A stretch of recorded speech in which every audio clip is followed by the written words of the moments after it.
Estamos aqui em mais uma das nossas lives Adufo em Casa, que tem a coordenação da nossa vice-presidenta da Adufo, professora Natália Scartesini, com a produção da Letícia França, do Leandro.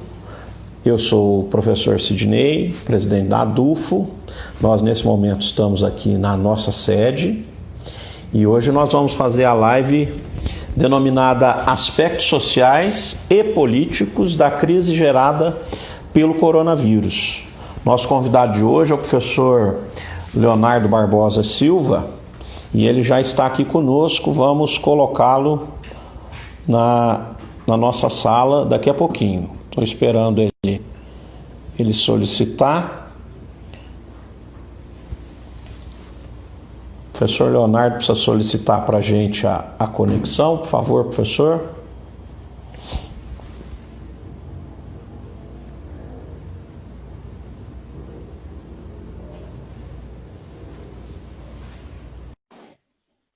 Só aguardar, professor Leonardo, e aceitar aí a nossa solicitação.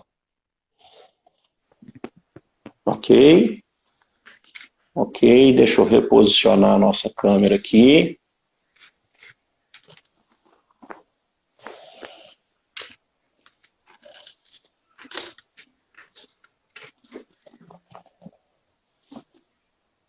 Olá, professor Leonardo, o senhor já nos vê aí?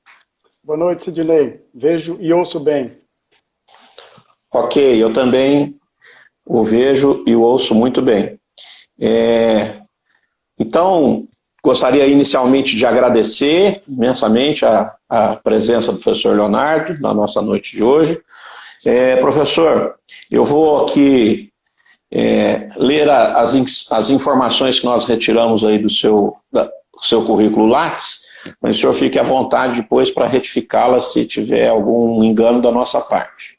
O professor Leonardo possui graduação em Ciências Econômicas pela Universidade Federal de Uberlândia, tem mestrado e doutorado em Sociologia pela Universidade Estadual Paulista Júlio de Mesquita Filho. Ele foi pró-reitor de Assistência Estudantil da UFO e coordenador nacional do Fórum de Pró-Reitores de Assistência Estudantil, o nosso famoso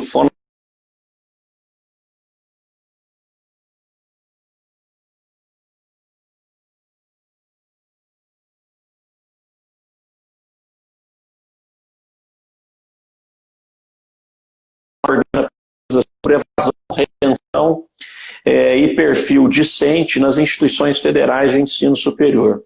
Vamos explorar, inclusive, um pouco desse know-how aí que o professor Léo tem nessa área.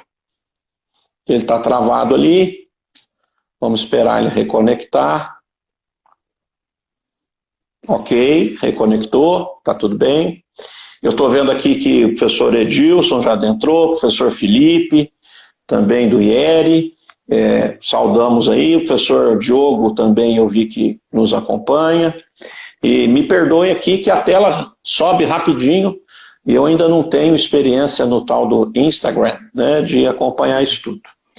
Terminando aqui a apresentação do professor Leonardo, e o que a gente chama carinhosamente de Léo, ele tem experiência na área de Sociologia e Ciência Política, com ênfase em Estado brasileiro e políticas públicas, atuando principalmente nos seguintes temas: reforma administrativa, reforma do Estado, neoliberalismo, evasão e retenção no ensino superior, perfil dos graduandos das universidades federais e assistência estudantil. Correto, professor? Correto, Sidney. Ok. Um pouco do currículo Lattes, não é muita formalidade, mas é isso, eu prefiro o Léo. Ok. O Léo também atuou muito no ensino médio, no cursinho aqui, os cursinhos preparatórios para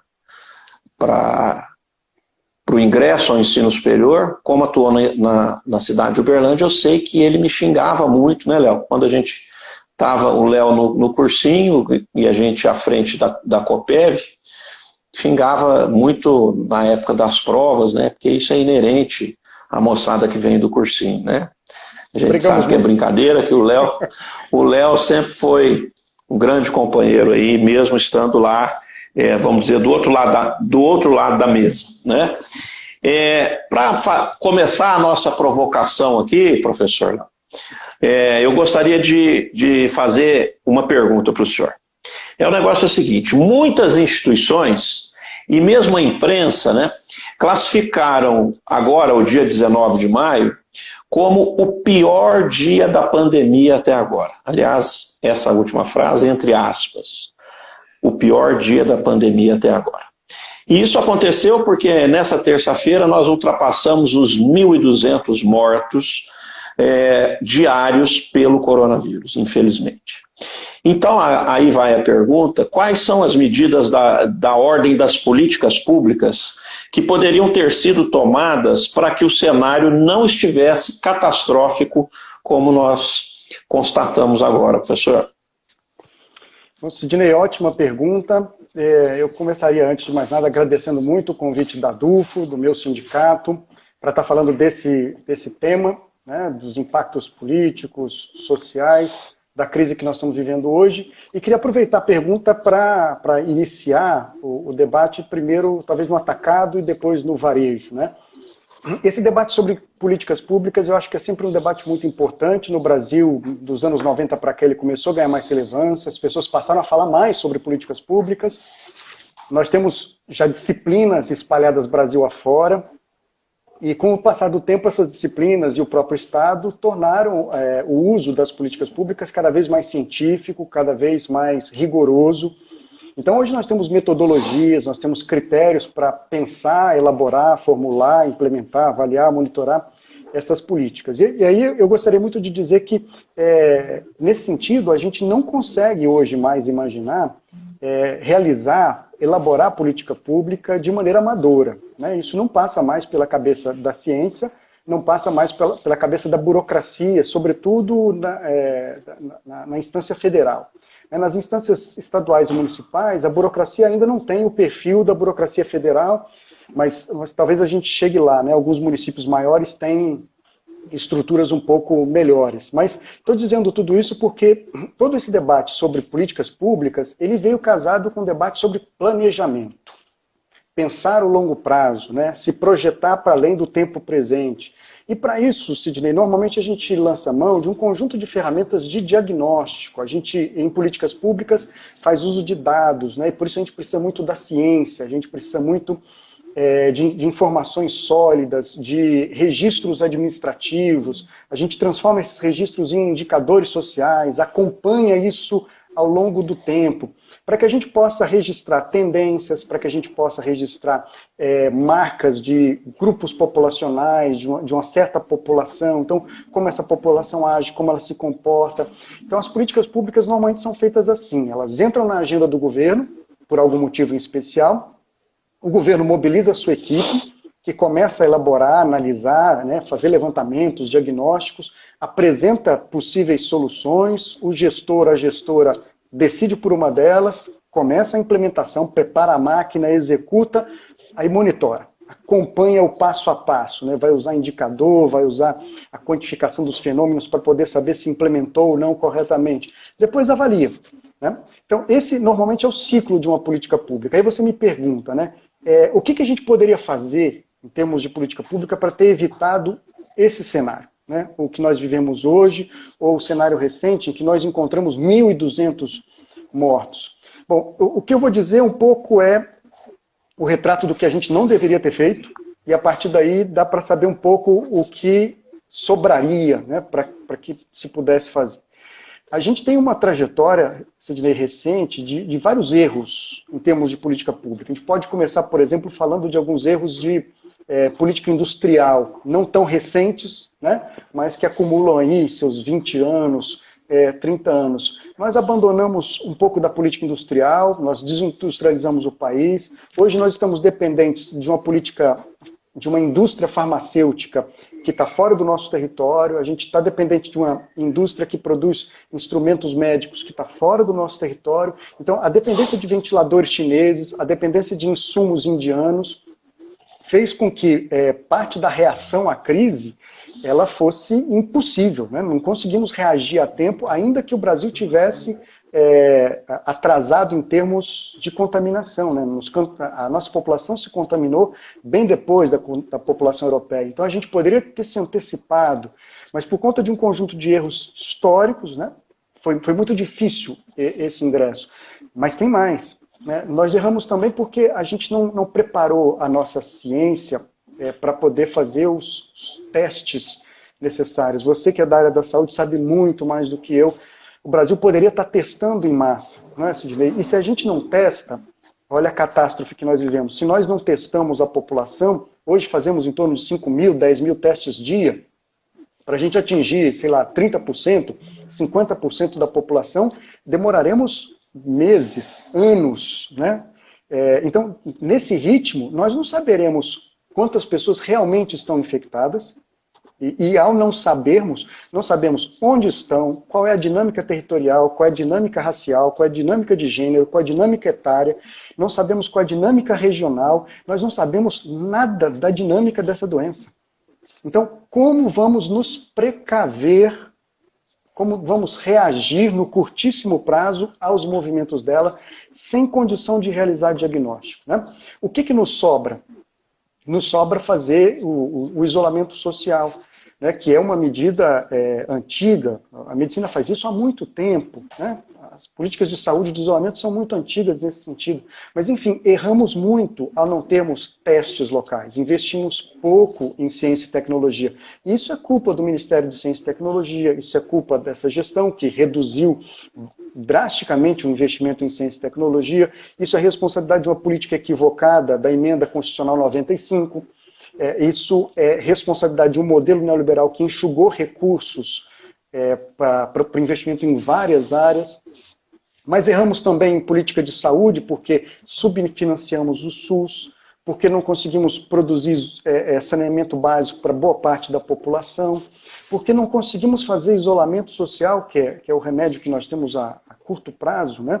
E temos um governo que de maneira trágica, desincentiva o isolamento social, que é a única ferramenta que nós temos hoje. Né? Então, além disso, né, nós podemos dizer que a nossa política externa foi desastrosa. Né? Criamos cismas com a China, o que dificultou a compra de equipamentos. A nossa política econômica nunca conseguiu fazer uma grande distribuição de renda. Então, ter uma população hoje vivendo em condições muito ruins, e temos um dos maiores índices de desigualdade social do mundo, vai fazer com que o impacto da Covid na nossa população seja devastador. Nós ainda estamos no momento de crescimento dessa curva, então políticas de distribuição de renda, políticas de distribuição de riqueza deveriam ter sido feitas antes. Deveríamos ter tido programas de renda mínima, renda básica, não emergencial. Né? A emergencial agora é necessária, mas se nós tivéssemos ela não emergencial, distribuindo riqueza, renda, melhor dizendo, antes, a gente poderia ter outro patamar de reação a essa crise. Né? E do ponto de vista científico, a gente pode dizer, o nosso Ministério da Ciência e Tecnologia tem avalizado, né, uma política negacionista, o que dinamitou, por exemplo, as ações de órgãos como a Fiocruz, o que coloca a ciência nas cordas, nas paredes, e não nos permite reagir em medida necessária. E para terminar, eu ainda diria, temos um erro de política em termos de coordenação. O nosso governo federal não consegue coordenar ações do Executivo, Legislativo e Judiciário, não consegue coordenar ações nas dimensões federais, estaduais e municipais.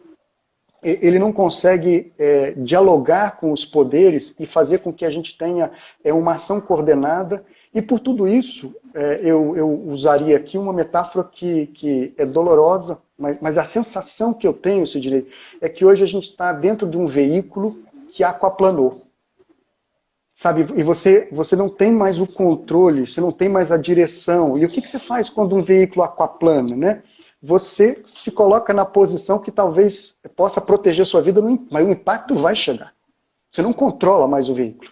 Né? A velocidade da contaminação, o que nós podemos fazer hoje se o governo não incentiva o isolamento? O que nós podemos fazer se o governo não consegue distribuir renda para as famílias, ficarem em casa e realizarem o isolamento?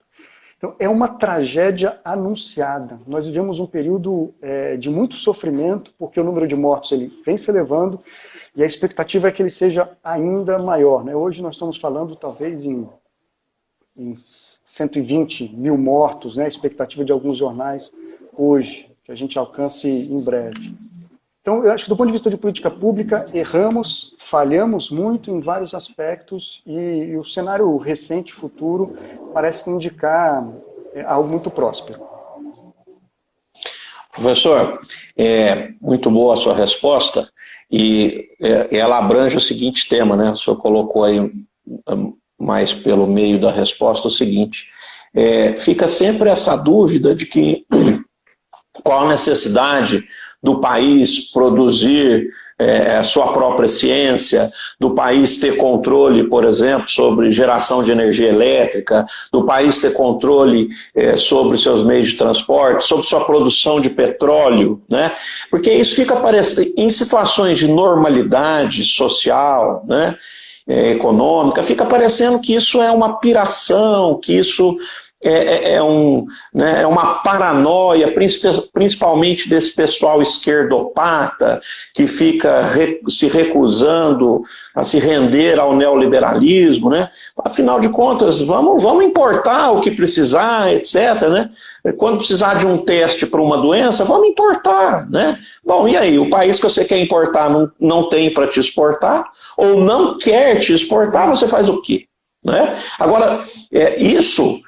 infelizmente está nos sendo mostrado pela dor da Covid-19. Agora imagina a gente rebater isso, por exemplo, né, por uma situação, uma outra situação qualquer também de caos social, um eventual conflito militar que possa surgir entre vizinhos, que nem precisa envolver o Brasil, mas que comprometa, por exemplo, produção de petróleo, né, que comprometa a geração de energia. Quer dizer, aí que são essas questões ditas de Estado, né, que parece que esses governos neoliberais e de ultradireita têm dificuldade de entender ou má fé mesmo, né? Mas eu gostaria também, para prestigiar quem nos assiste, eu consegui aqui pegar uma pergunta do professor Edilson, seu colega aí do INSIS, que pergunta assim para a gente, olha, o subfinanciamento histórico do SUS não seria o grande desafio? Então, emendando aí com a sua resposta de políticas públicas, né, professor? Sim, o subfinanciamento do SUS ele tem uma responsabilidade enorme nesse processo todo, né? Se nós tivéssemos um SUS financiado tal como a Constituição previa, muito provavelmente hoje a gente teria um programa de saúde da família já universalizado. E essas famílias com atendimento em casa saberiam mais como lidar, quais os procedimentos, né, de higiene, como lidar com sintomas, não precisariam se deslocar, a gente teria como, né, Sidney, com saúde da família, ter um acompanhamento mais microscópico da contaminação. Então, tudo... Nesse sentido, o subfinanciamento do SUS ele também é responsável pelo estado de caos que nós estamos vivendo. É claro, é uma marca histórica? Sim. Hoje, a ação do governo federal tem trazido um problema extra e dramático? Claro. Até porque, e acho que você disse bem, não se trata aqui de nós pegarmos um discurso de esquerda, um discurso de direita. Se trata de nós pegarmos um discurso de civilização e de barbárie. Né? Se nós pegarmos os exemplos de países como Estados Unidos, que já tiveram sucessões de democratas e republicanos, ou outros países com outras histórias, tiveram a capacidade de armar os seus estados, né, com políticas públicas de longo prazo para se proteger. Alguns deles mostraram fracasso hoje, né? Outros não. Mas seja como for, eu acho que o Edilson está certo na pergunta, né? Se nós tivéssemos financiado adequadamente o SUS, teríamos passado por essa fase com um pouco mais de tranquilidade. Exatamente. Já estou adiantando aí que nós vamos fazer um debate também com a professora Leila Bittar, que é expert em SUS, e nós vamos poder retomar com certeza esse assunto, professor Leonardo. Estou registrando aqui também que eu consegui enxergar aqui durante a rolagem dos comentários, que a professora Karina Klink, que é nossa diretora aqui também da ADUFO, também nos acompanha. A nossa próxima provocação passa por um discurso do nosso presidente da República, que a última coisa que é presidente, né, que não preside nada. E, aliás, é muito fácil coletar frases provocativas, porque parece que cada vez que Bolsonaro abre a boca, ele só o faz para provocar o bom senso, né, professor Leonardo? Mas, então vamos lá, abre aspas. Quem é de direita toma cloroquina. Quem é de esquerda toma tubaína, fecha aspas. Essa foi a fala, então, do presidente Bolsonaro, à imprensa, feita para a imprensa, para afirmar que o atual ministro-general da Saúde irá assinar um novo protocolo para ampliar a recomendação do uso de cloroquina, mesmo sem as devidas comprovações científicas do medicamento. O que pode ocorrer socialmente e politicamente, professor Leonardo, quando a ciência é desconsiderada pelo poder público? Bom, Sidney, antes de responder essa pergunta diretamente, eu queria reforçar o início da sua frase, porque essa frase do presidente é uma frase de provocação, não só de muito mau gosto, mas de um sadismo, de uma falta de sensibilidade, que eu acho que beira ao crime de lesa humanidade, e eu vou explicar por quê. A parte da esquerda já conseguiu detectar essas provocações, porque hora ou outra o presidente faz menção à tortura, defende a tortura, e a tubaína é um nome dado, né? Uma metáfora dada a uma prática de tortura que era feita nos porões da ditadura, em que você abria a boca do prisioneiro, da prisioneira, colocava um funil e jogava água para afogá-lo, ou afogá-la, né? Aprendi isso ontem. Entuba ela aí, entubaína, né, para fazer o jogo de palavra. Então, para a direita, cloroquina, para a esquerda, tubaína. O que o presidente está dizendo é que para a direita, os remédios que ele acha que são adequados, e para a esquerda, tortura. O presidente está novamente fazendo a defesa da tortura. Tortura é um crime de lesa humanidade. Né? A ONU já pensa assim, a nossa Constituição consagra essa ideia, o nosso presidente está fazendo com isso a defesa da tortura. Né? Você não admite a tortura nem numa situação de guerra. Né? Ela é um crime contra a humanidade. Então, é ofensivo, é agressivo. Nós não podemos desejar tortura nem para inimigos. Quando o presidente faz isso, ele anima a sua tuba, mas ele também atiça os sentimentos mais vingativos que ele possa animar em qualquer outro grupo. Só lembrar o presidente da República que ele pode pôr em movimento forças que depois ele não controla, né, e pode ser tarde demais. Também lembrar o presidente que a história ensina. O fascismo, durante os anos 30 e 40, ele também pregava coisas semelhantes e ele teve um fim trágico, animando forças que ele não controlava na sequência. Mas, enfim, voltando ao que é o centro da sua pergunta, né? Quando o presidente ele indica que a gente faça uso da cloroquina e aí ele desabilita um pouco a prática da ciência, que impacto isso tudo pode ter? Foi a sua pergunta, né? Bom, nós precisamos lembrar que quando você não referenda a ciência, né, você não está cometendo necessariamente um crime. Vamos só colocar o pingo nos is.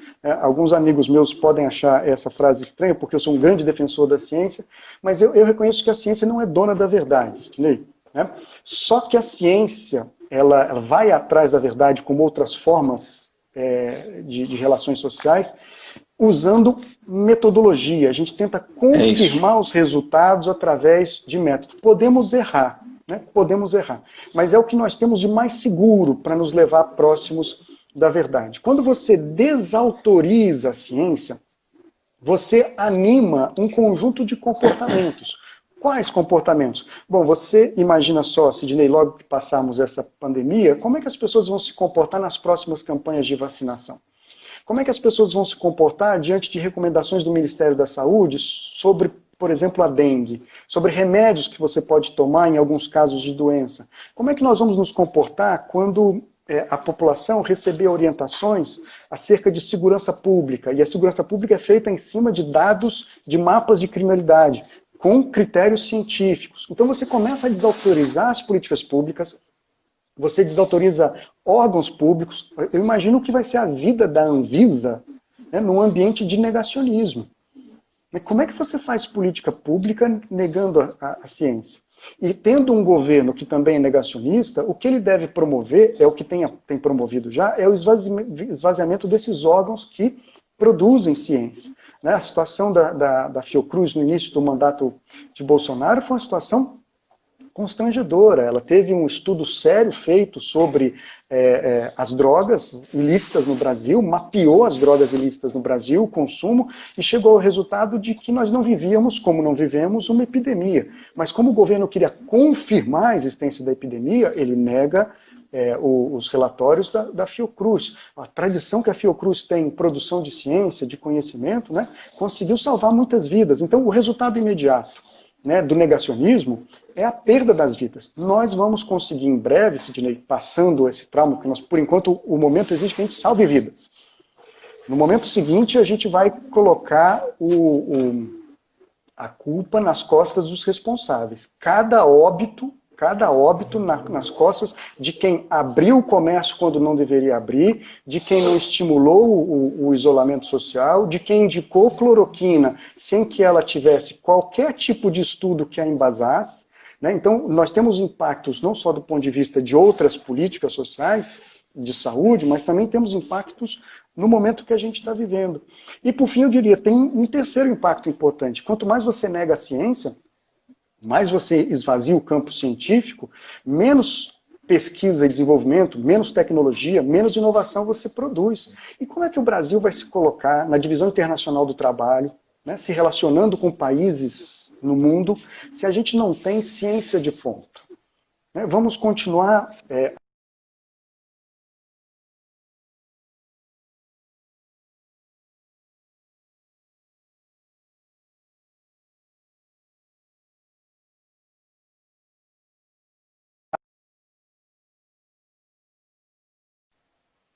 Tá ouvindo? Ok, reconectou agora tá ok. Nós não vamos conseguir superar os grandes gargalos nacionais. O Brasil é um dos países que tem os maiores índices de desigualdade do mundo. Se a gente não mobilizar a ciência para isso, a gente nunca vai sair desse...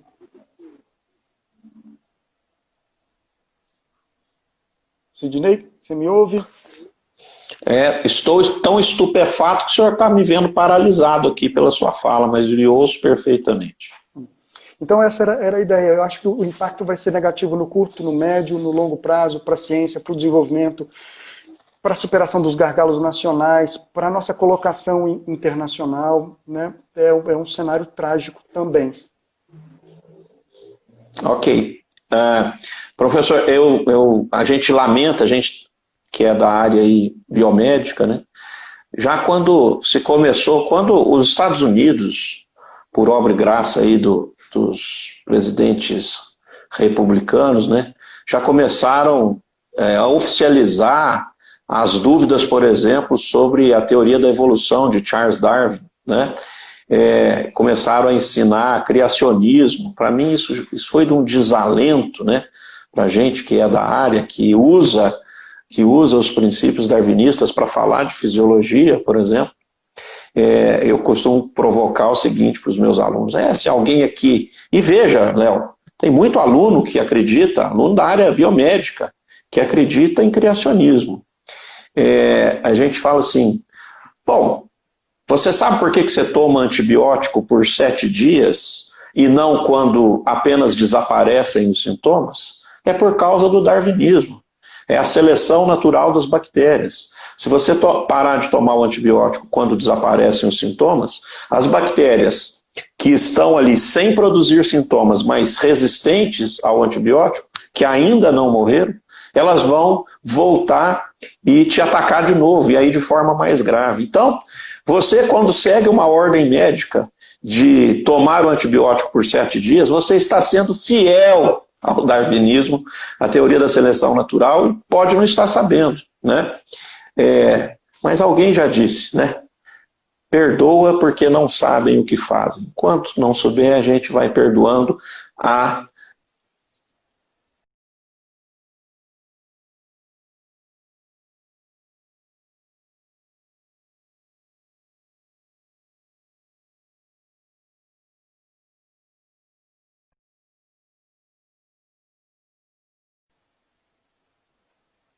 Ok.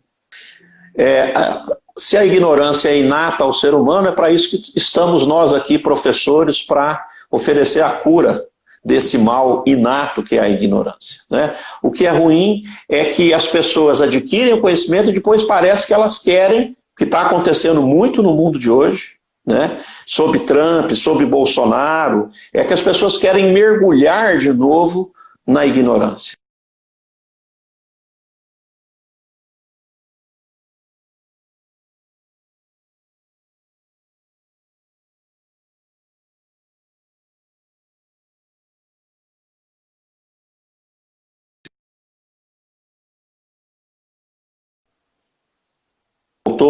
Gostaria de registrar também aqui professora Natália Scartesini, que é a coordenadora desse nosso lindo projeto, que também está aqui conosco, acompanhando a live. Professor Leonardo, de novo, esperando um pouquinho. Nós vamos, então, a nossa terceira provocação aqui ao Léo. É o seguinte, Léo, está me escutando, né? Estou escutando. A internet está um pouco instável, mas estou te ouvindo. Eu acho que nesse horário todo mundo resolve fazer live e o negócio se complica um pouco, né? A pandemia, Léo, jogou luz sobre profundas desigualdades sociais brasileiras e o auxílio emergencial, né, tão alardeado aí pelo governo, revela-se como uma possibilidade de subsistência para muitos brasileiros. Aliás, para muitos como a única, né? Entretanto, as falhas são enormes para o acesso a esta política. Se é que a gente pode chamar de falhas, viu, Léo? Se é que a gente pode chamar de falha, eu estou achando que isso está mais para uma...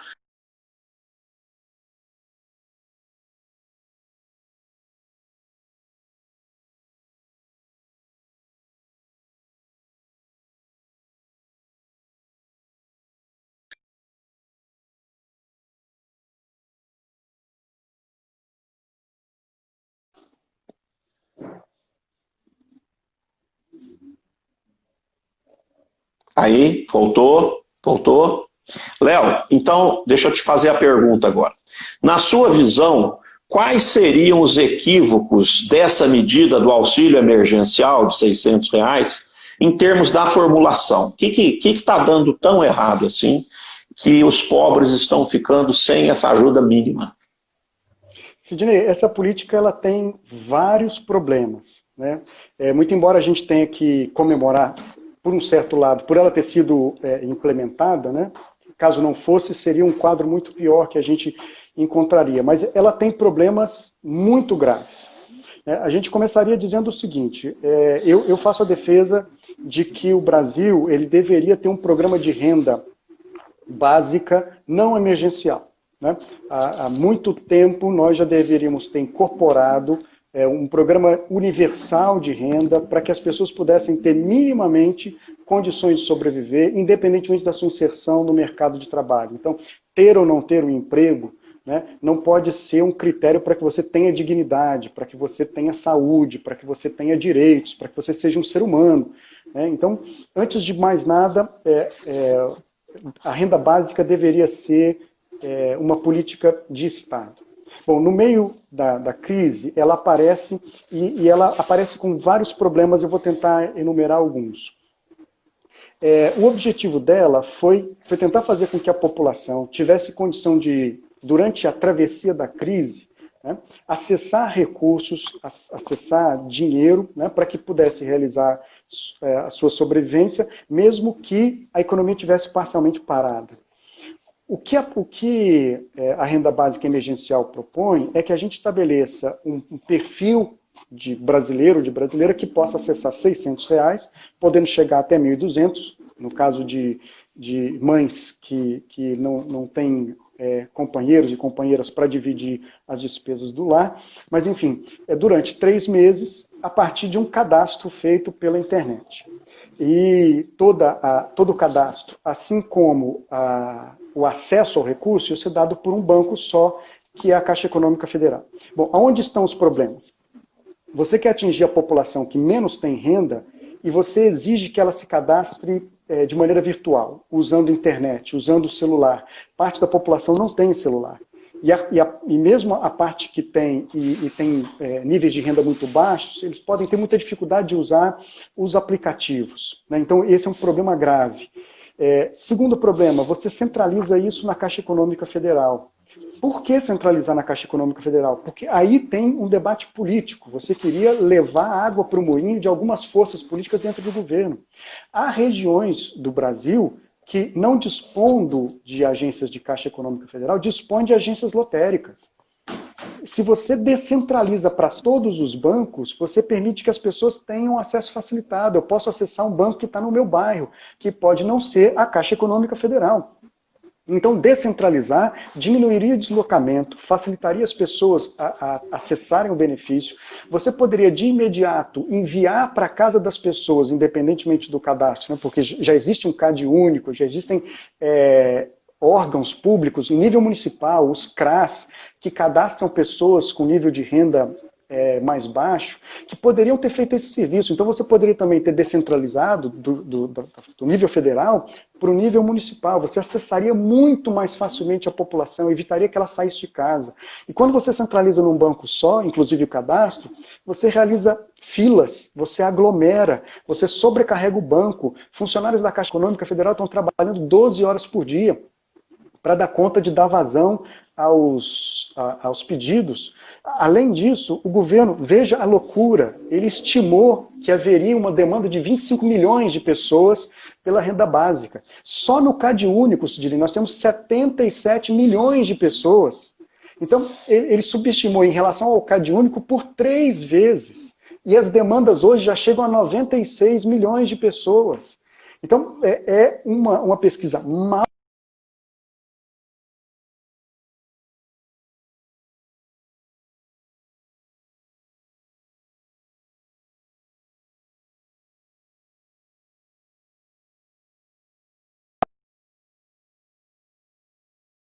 E por conta disso, ela não vai conseguir ser eficaz. Ela não vai atingir os seus objetivos.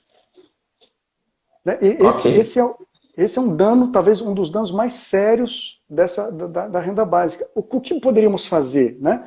Descentralizar, ativar os CRAS para que eles pudessem facilmente chegar até a população, não fazer a disponibilização dos recursos em 3 parcelas, mas poderia ser uma parcela só. Não precisaria ser de R$600, mas poderia ser de um salário mínimo. Você não precisaria criar critérios. Olha um critério absurdo, Sidney. Pessoas que são seletistas, que têm carteira de trabalho, não podem acessar o benefício. Bom, mas depois da reforma trabalhista, mesmo você sendo seletista, você pode ter um rendimento menor que um salário mínimo. E justamente por conta da reforma trabalhista, você jogou um mar de gente na informalidade.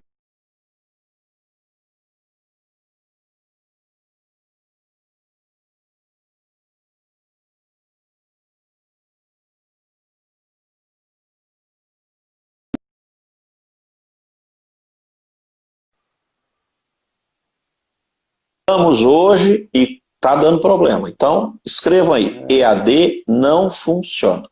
Vai lá, Léo, continua, por favor. E testamos, fizemos teste de velocidade, teste de 2 som vezes. aqui. 2 vezes, passamos de tarde, de noite, para ver se funcionaria. Estava tudo funcionando, mas na hora H, né, Sidney? Ela falha. Enfim, eu estava assim dizendo que o governo Temer, por exemplo, foi responsável por ter feito a reforma trabalhista e agora Bolsonaro a reforma da Previdência. O resultado disso, muita gente na informalidade, muita gente sem cobertura social, e são pessoas que agora, mais do que nunca, precisariam do suporte do Estado e não terão. Né? Então você que está em casa, que apoiou a reforma da Previdência, que apoiou a reforma trabalhista. É o momento de fazermos o balanço. Foi um erro, né? Deixamos em descoberto boa parte da população brasileira. Essa população está precisando agora desse tipo de suporte do Estado. Né? Missão para a gente, assim que acabar esse governo, né? No prazo normal ou no prazo encurtado, né? Rever a reforma da Previdência e a reforma trabalhista. Professor, eu só vou dar uma agilizada aqui, porque tem muita gente fazendo perguntas e comentários aqui. Eu queria pedir licença para prestigiar aqui a sua colega também lá do Incisa, a professora Natália, e ela diz o seguinte: Léo, como responsabilizar juridicamente os responsáveis por todas essas mortes, tendo em vista a validação da MP 966, que responsabiliza os agentes e os gestores públicos, que acaba de ser avaliada, validada pelo STF? Esse é um desafio que... Primeiro, oi Natália, não cumprimentei o Edilson antes, bom ter vocês aqui. Esse é um desafio que eu acho que a gente está vivendo hoje. Desculpe, Léo, a professora Natália corrige logo embaixo, eu tinha percebido, mas na verdade essa MP, ela desresponsabiliza os agentes públicos, né? Ok, só isso. E a gente tem vivido um período difícil, né, Natália, Sidney, que é um período em que a gente não pode contar tanto o judiciário brasileiro, sobretudo nesse período que veio do golpe, né, de 2016 para cá. Né? Há um movimento de vingança que a gente hoje tem chamado de antipetismo, né? Difuso na sociedade. A população ela acha que parte da responsabilidade de toda a crise está na esquerda, sem diferenciar nada. Então hoje na esquerda está Fernando Henrique Cardoso, hoje na esquerda está Kim Kataguiri, hoje na esquerda devem ter colocado o Moro. Né? Enfim, essa noção difusa, ela se infiltrou dentro dos poderes, se infiltrou no judiciário, e hoje é uma enorme dificuldade que a gente faça cumprir a Constituição. Né? Veja, nós já temos ferramentas jurídicas para responsabilizar servidores públicos que agem contrários às regras, contrários às normas, contrários ao Estatuto do Servidor. Não é possível nós imaginarmos que seria legítimo, legal, validar a conduta de um presidente da República que sugere o uso de um medicamento que não tem comprovação, né, atesta o uso desse medicamento, ele não tem comprovação. As reações adversas, elas podem ter implicações cardíacas, elas podem ter implicações visuais, em outros órgãos, e você não vai responsabilizar um gestor por uma conduta dessa natureza. É claro que todo gestor público, Sidney já foi gestor público, eu também já fui gestor público, nós assinamos documentos todos os dias, correndo muitos riscos. Muitos riscos. Não é possível você tomar conta de todo o processo do início ao fim. É claro que existe um certo risco, mas você tem uma noção do que diz a legislação, você tem um amparo da AGU, você pode consultar o Ministério Público para tomar decisões, né? E ao fazer isso você se previne. Quando o presidente da República lança a mão desse tipo de ferramenta, o que ele está pedindo é um salvo-conduto para matar. Né? Então é importante que a sociedade civil, que os órgãos de imprensa, que a OAB, que os sindicatos, que os partidos políticos questionem essas decisões para que a gente promova uma reversão dessa leitura sobre o salvo-conduto para gestores públicos. Né? Então eu acho importante, nós estamos vivendo um momento de dificuldade, o judiciário é um poder que a gente não pode contar plenamente com ele por conta dessa sanha, né, de caça às bruxas, mas é preciso a gente devolver ao judiciário a tranquilidade para se orientar pelas normas constitucionais. Léo, vamos prestigiar também mais um espectador nosso aqui, o professor, meu amigo, irmão Antônio Almeida, do Instituto de História.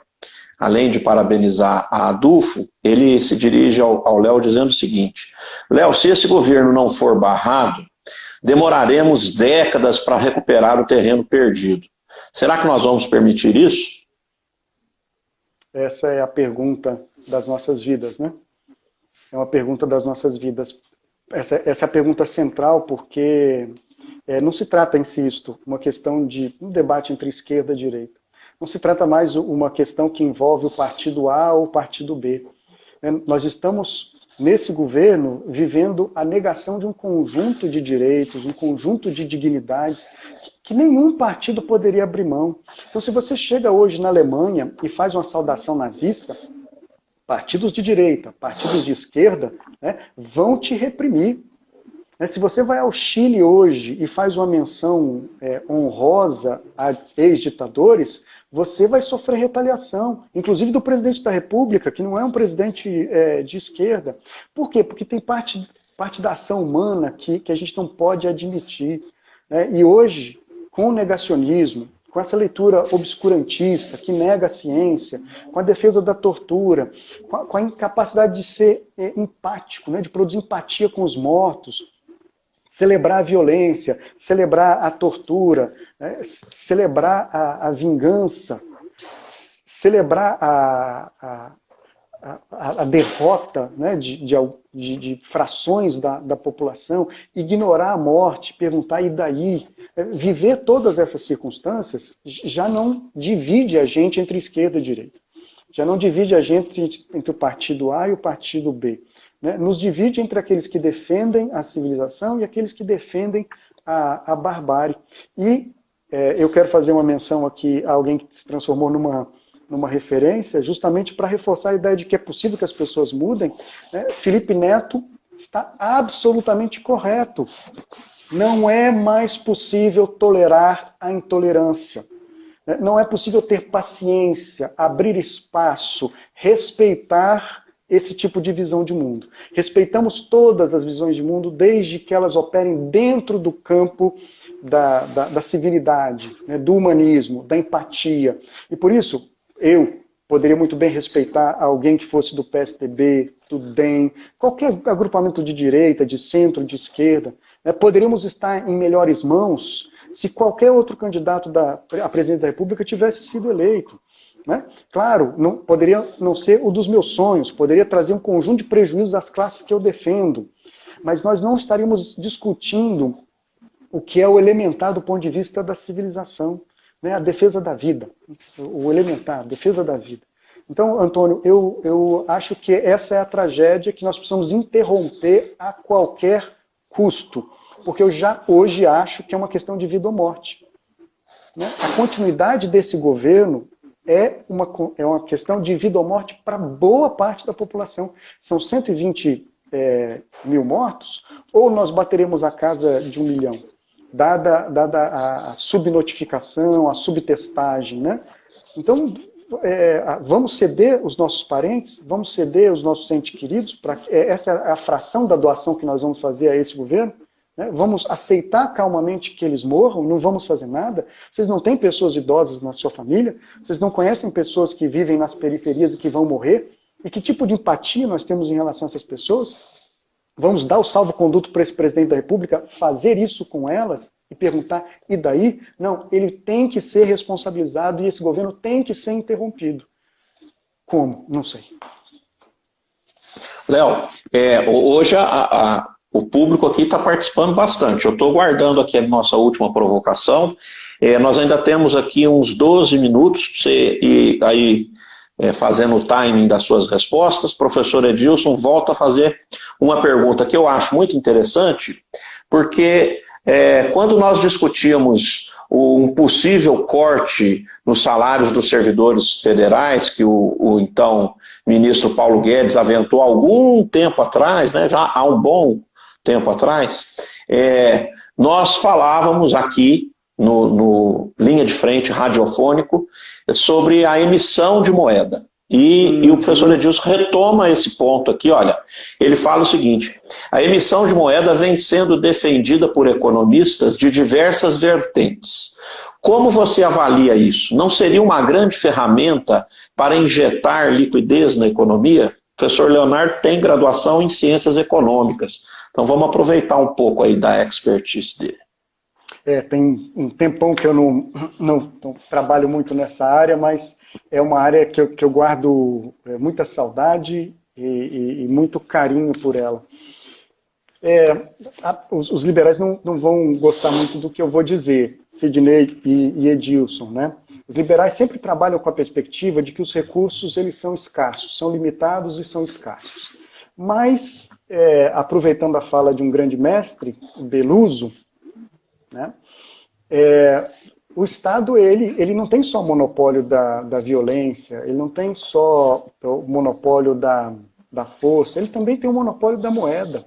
Né? Isso quer dizer não só ele define o preço da moeda quando ele atribui uma taxa de juros, mas ele também pode definir o montante de moeda que circula. E como é que ele faz isso? Ele pode emitir a moeda, ele pode se endividar. O nosso Estado, como todos os Estados, tem essas ferramentas. Os liberais podem me questionar, bom, mas fazer isso significa produzir uma pressão inflacionária. Bom, não, devagar. A inflação não é um fenômeno automático, ele depende de um conjunto de outras variáveis. E a inflação, ela depende, dentre outras coisas, da demanda, da capacidade de compra. Qual é o nível de demanda que nós temos hoje na sociedade brasileira? Baixíssimo. A taxa de juros está lá embaixo, o consumo não cresce. Então, não há perspectiva de elevação da inflação. Então, poderia emitir moeda? Poderia. Através de várias ferramentas. E fazendo isso, nós conseguiríamos encher alguns cofres federais, estaduais e municipais, levar recurso até a população e, a partir daí, ela retoma o seu gasto, levar recurso até empresas para que ela retome a sua produção e a gente possa escapar minimamente da crise. Nesse momento, não é o momento de pensar em tamanho de dívida.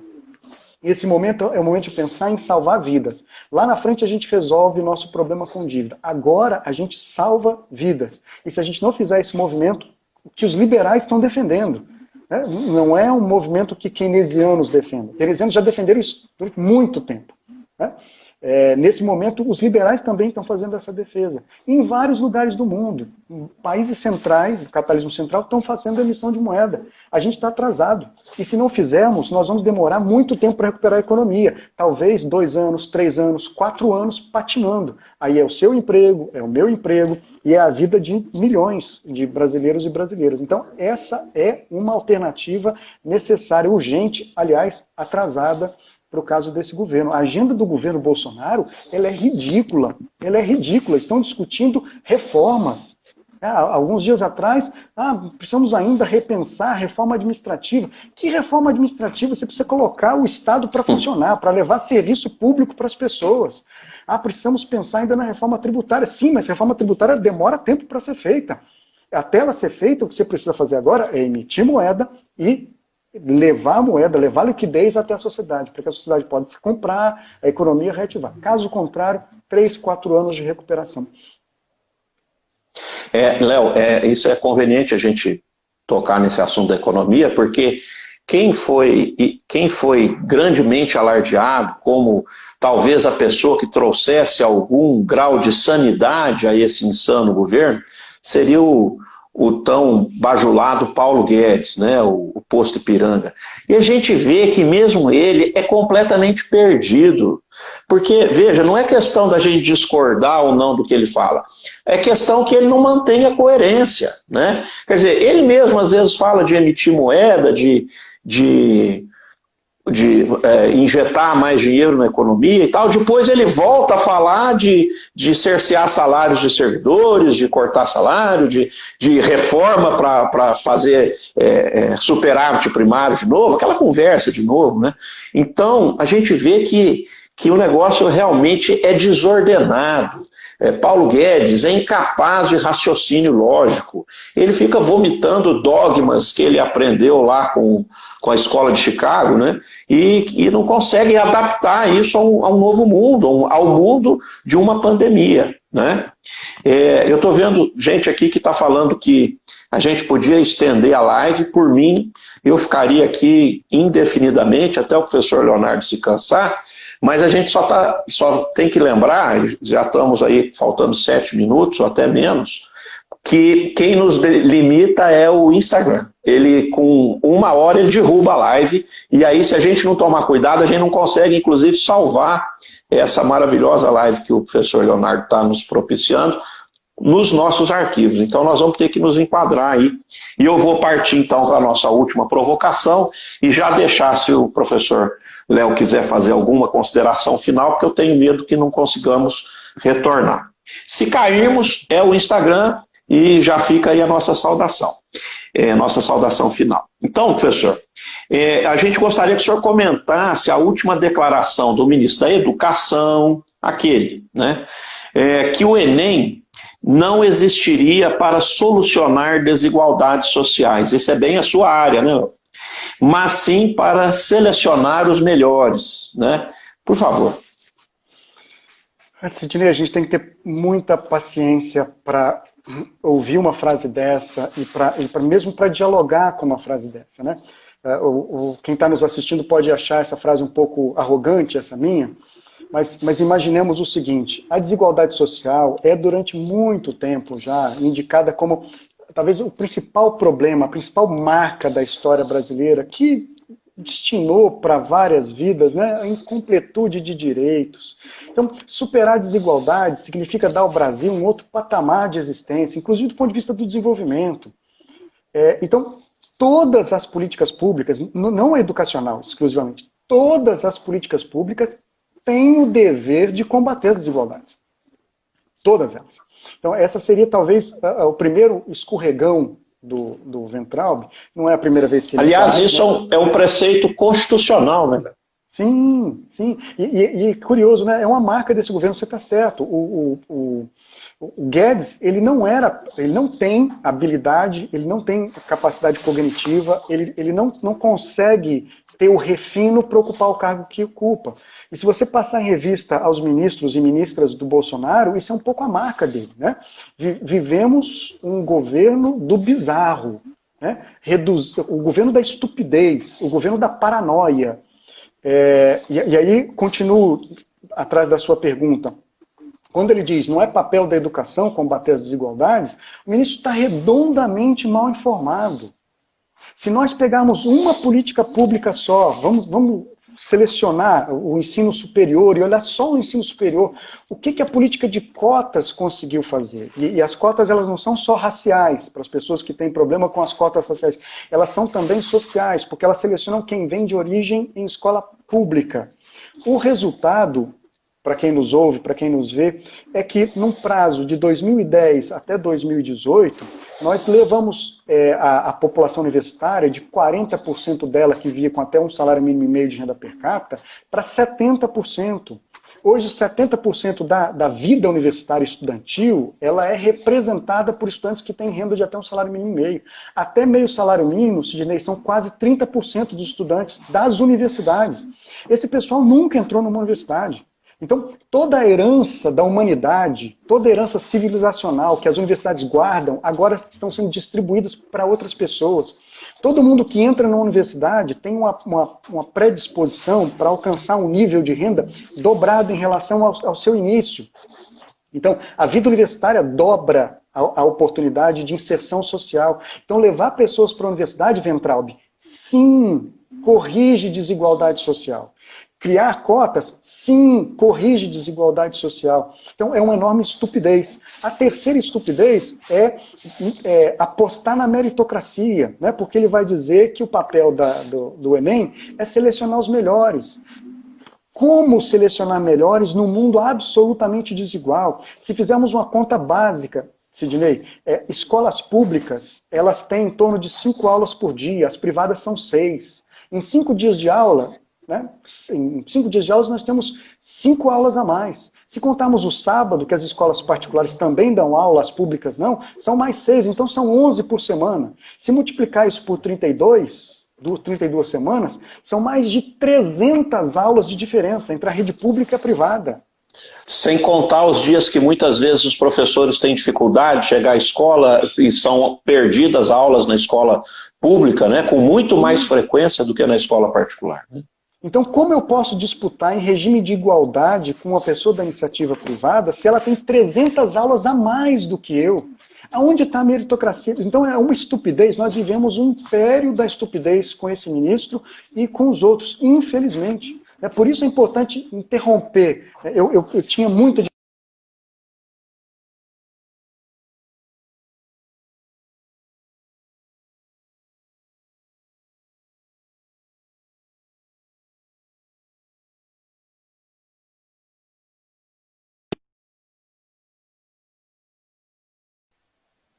Acho ok, que essa Léo, deve ter voltou. sido a última interrupção.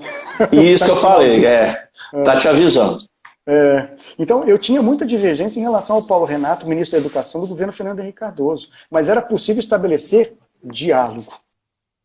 Eu já solicitei a presença do professor Leonardo de novo. Estamos iniciando uma nova live, né, Léo? Não sei se todo mundo que estava presente teve a oportunidade de voltar para essa nova sala, né? Mas estamos aí, já estamos aí com 3 pessoas, 4 agora, segundo o Instagram. Fique à vontade, então, aí, para fazer as suas considerações. Então, Sidney, eu estava finalizando dizendo que, ainda que houvesse divergência em relação a outros governos anteriores, havia possibilidade de debate dentro de um campo que a gente poderia chamar de civilizado. Nesse caso, não há mais. Por isso, acho que a missão nossa é interromper, antecipar o final desse governo, pensar numa transição em nome da proteção das vidas e dos direitos, de condições mínimas de sobrevivência, porque o meu receio, Sidney, é que o padrão de seguidores que o Bolsonaro tem, o padrão de pessoas que o cercam, o padrão desse governo, é um padrão que não aceita mediação, que não aceita os mecanismos da democracia. Então, acho que a gente corre um sério risco de não respeitar os elementos de mediação, partido, democracia, que a gente desemboque num período de conflito, inclusive com violência física, e imagino que esse governo não sairá do poder, ainda que hajam provas claras de crimes de responsabilidade, né? Vai cair atirando, então a gente tem que estar preparado para isso, mas não dá mais para aguentar, né? Não dá mais para suportar nenhum segundo, enfim. E fecho minha fala, então, agradecendo muito a Adolfo pela oportunidade. Eu fiquei muito satisfeito pelo convite, satisfeito por estar aqui com o tema. Gostei muito das perguntas que vocês fizeram, foram preparadas, elas me deram oportunidade para pensar várias coisas. Gostei da pergunta que veio também de quem estava assistindo. E, Sidney, fico à disposição. Muito obrigado mesmo pelo convite e agradeço ao pessoal que deu suporte para que isso acontecesse, Letícia, Isley, Leandro. Feliz por tudo que fizeram por nós. Obrigadão. Obrigado a você, Léo, de ter abrilhantado esse nosso projeto das lives Adolfo em Casa. A gente gostaria de dizer que o vídeo dessa live vai ficar disponível aí nas nossas plataformas, né? Instagram, Facebook, provavelmente no nosso site também deve ter um link aí para o pessoal que quiser assistir depois. E a gente, então, está sempre reforçando que às terças e quintas, nesse mesmo horário, nós teremos sempre essa prazerosa oportunidade de discussão. E para dizer, olha, para o pessoal que não conhece bem o que a universidade produz, a universidade produz pensamentos desse quilate aí que o professor Léo pôde externar para a gente. O professor Léo, então, um grande pensador aqui da UF, um professor que foi uma grande aquisição para a Universidade Federal de Uberlândia, que muito nos honra em tê-lo nos nossos quadros, e assim como tantos outros que participarão aqui conosco. Então, muito obrigado pela atenção, muito obrigado, professor Leonardo, e até a próxima. Fique em casa.